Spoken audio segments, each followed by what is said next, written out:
आज हम पढ़ेंगे प्रथम पाठ पंडित जानकी वल्लभ त्रिपाठी द्वारा रचित भारतीय वसंत गीत। ये हमारा 9वीं कक्षा का पहला पाठ है।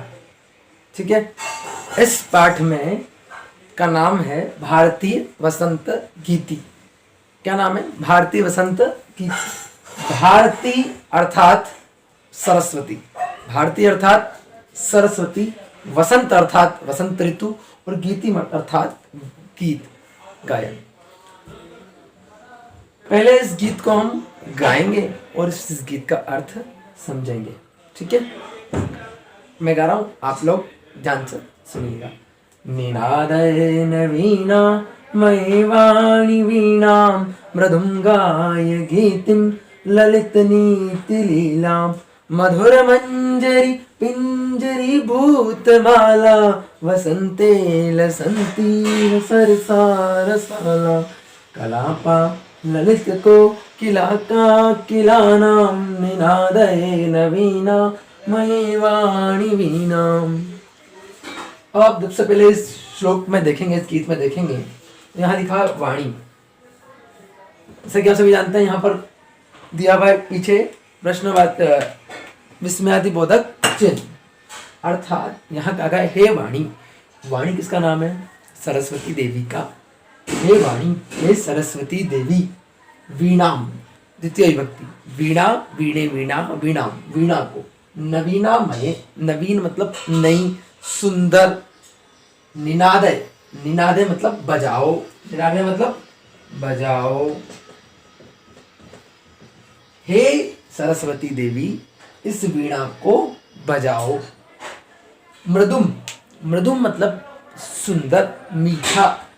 गाय गाओ, गीतिम गीत, ललित सुंदर, नीति लीलाम सुंदर नीति रूपक, नीति रूपी गीत को आप गाओ। मधुर, मधुर माने मीठी। मंजरी, मंजरी मतलब होता है आम का वृक्ष, आम के पेड़ पर जो पिंजरी, पिंजरी अर्थात पीले पीले फूल। जब आम वृक्ष के, आम के वृक्ष पर आम आने लगते हैं, तब आम के आने से पहले पेड़ पर क्या आते हैं? क्या आते हैं? पहले क्या आता है? फूल आता है। और आम के जो फूल होते हैं वो कैसे होते हैं? पीले होते हैं।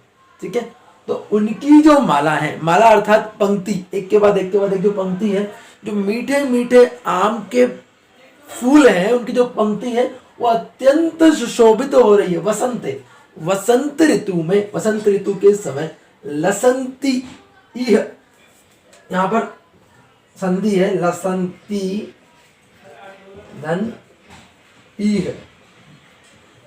लसंती मतलब शोभा को प्राप्त होता है, यह मतलब यहाँ सरसा, सरसा मतलब रस सहित, रसाला रस वाले, रस वाले आम यहाँ पर शोभा को प्राप्त हो रहे हैं। रसाला मतलब आम के वृक्ष। कलापा ललित कोकिला काकिला नाम, कलापा मतलब समूह, कोकिला काकिला नाम, कोकिला मतलब कोयल की, आवाजों का समूह, मतलब जो कोयलों की आवाज की ध्वनि है, सुंदर ध्वनि है, उससे ये वातावरण सुशोभित हो रहा है। इसलिए हे वीणा वाणी, हे वाणी, हे सरस्वती, तुम वीणा को बजाओ। फिर से हम इसका अर्थ समझते हैं कि हे सरस्वती देवी, वीणा को बजाओ, मधुर गीत गाओ, सुंदर ललित नीति युक्त गीत गाओ। आम के पीले पीले फूलों की माला यहाँ बनी हुई है और ये वसंत ऋतु का ये समय है। आम के पेड़, सुंदर पेड़ यहाँ पर सुशोभित हो रहे हैं और कोयलों की ध्वनि से वातावरण जो है अत्यंत मनोभाव, अत्यंत सुंदर दिखाई दे रहा है। इसके बाद हम यहाँ पर दूसरा श्लोक, आगे हम इस पाठ को पढ़ते हैं। ठीक है, पढ़ते हैं दूसरा श्लोक। वहती मंद मंदम सनीरे समीरे कलिंदात्मजाया सवानी तीरे नतां पंक्ति मालो के मधुर माधवीनां निनादय। क्या कहा यहाँ पर? फिर वही बात कही गई है। वसंत ऋतु में जो सरस्वती देवी से प्रार्थना की गई है कि हे सरस्वती देवी, आप जो है अपनी मधुर वीणा को बजाओ। कैसी, कब बजाओ? तो अंतिम पंक्ति से शुरू करते हैं, फिर वापस पहले पंक्ति में आएंगे। नताम, नताम मतलब झुकी हुई, पंक्तिम पंक्ति को, आलोक्य देखकर, मधुर माधवी नाम जो सुंदर लताओं की पंक्ति है, झुकी हुई लताओं की पंक्ति है, उनको देखकर क्या करो, आप अपनी मधुर वीणा को बजाओ। वहती, जैसा कि आप जानते हैं वहती मतलब क्या होता है, बहना, ठीक है। मंद, मंद माने धीरे, मंद मंदम धीरे धीरे। सनीरे समीरे, समीर मतलब हवा और सनीरे मतलब पानी से सहित। जो पानी से सहित है, ऐसी जो हवा है वो बह रही है। कैसी हवा बह रही है? पानी से युक्त हवा बह रही है। मंदम मंदम धीरे धीरे पानी से युक्त हवा बह रही है। कलिंद आत्मजा, कलिंद आत्मजा, कलिंद आत्मजा, आत्मजा माने होता है पुत्री, कलिंद माने कलिंद की पुत्री अर्थात यमुना नदी। कलिंद आत्मजाया, यमुना नदी की, सवानी ही तीरे, उसके किनारे पर, यमुना नदी के किनारे पर जो बेत का वृक्ष है उसकी जो लताएं हैं उनकी झुकी हुई पंक्ति को देखकर, उनकी झुकी हुई लताओं को देखकर, हे वीणा वादिनी, हे सरस्वती जी, तुम अपनी वीणा बजाओ। फिर से धीरे धीरे पानी से युक्त हवा बह रही है। यमुना नदी के किनारे पर बेत के वृक्ष की लताओं को, झुकी हुई लताओं को देखकर आप क्या करें, आप अपनी वीणा को बजाएं। अगला पद, ललित पल्लवे पादपे पुष्प पुंजे मलय मारुतोच्चोम्बिते मंजु कुंजे स्वनंती नतिम प्रेक्ष मालिनाम निनादय। फिर से, हे सरस्वती जी, आप अपनी वाणी, हे सरस्वती जी, वाणी वीणा वादिनी, आप अपनी वीणा को बजाएं।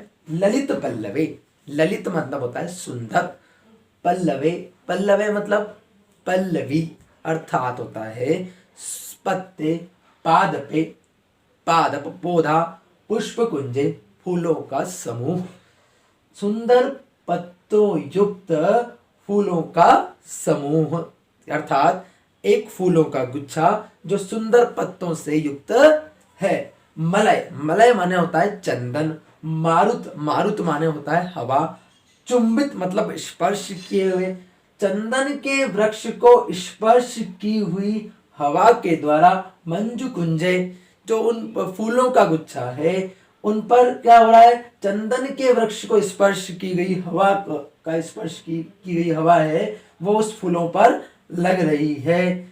स्वनंती, स्वनंती, नंती मतलब होता है आवाज, नतिम मतलब पंक्तिम, प्रेक्ष आवाज करती हुई पंक्ति को देखकर, किनकी आवाज, किनकी पंक्ति है, मलिनम, मलिन, मलिनाम, मलिनाम मतलब होता है यहाँ पर काला, मलिन होता है ना, मलिन, मलिन मतलब काला। अली नाम, अली, अली मतलब आपको पता है भोरे, षष्ठी विभक्ति अली नाम, भोरों की, काले भोरों की पंक्ति को देखकर, कैसी हो भी भोरे भी कैसे आवाज करती हुई, क्योंकि यहाँ पर पुष्प कुंजों में भंवरे बैठे हुए हैं, वो आवाज कर रहे हैं। ऐसी पंक्ति को देखकर हे वीणा वादिनी, तुम अपनी वीणा को बजाओ। समझ में आया यहाँ तक? चलिए अब आगे।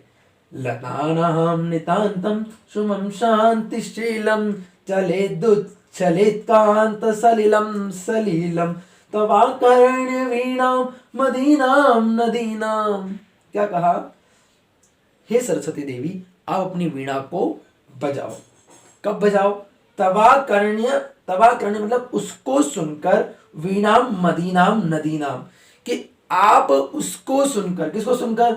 नदी की आवाज को सुनकर वीणा को बजाओ। फिर से, लता नाम, लता नाम मतलब लताओं के, नितांतम मतलब लगातार, सुमन मतलब सुमन, शांतिशीलम जो बिल्कुल शांत रहने वाले सुमन हैं, शांत रहने वाले पुष्प हैं, वो क्या हो गए? चलित, उच्छलित कांत, वे सलीलम सलीलम, और आपकी वीणा को सुनकर आपकी आवाज को सुनकर वे सलिलम सलिलम, सलिलम माने जल, सलिलम रब लीला के साथ चलित उच्छलित उछल पड़े। जो वसंत ऋतु में जल जो है वो लीला के साथ उछल पड़ता है, शांत रहने वाले फूलों में एक अनेक अलग प्रकार का चंचलपना आ गया है। ऐसे वातावरण को देखकर, ऐसे माहौल को देखकर हे वीणा वादिनी आप अपनी वीणा को बजाओ। हमने ये पाठ पढ़ा, हालांकि मैं आपको बता दूं ये परीक्षा के लिए नहीं है, ये मात्र आपके और हमारे पढ़ने के लिए है। 9वीं कक्षा में परीक्षा में इस पाठ से संबंधित कोई प्रश्न नहीं पूछा जाएगा, परंतु गीत बहुत प्यारा है। पंडित जानकी वल्लभ त्रिपाठी ने इसमें बहुत अच्छा वर्णन किया है। तो आशा है आपको ये गीत समझ में आया होगा। सुनने के लिए बहुत बहुत धन्यवाद।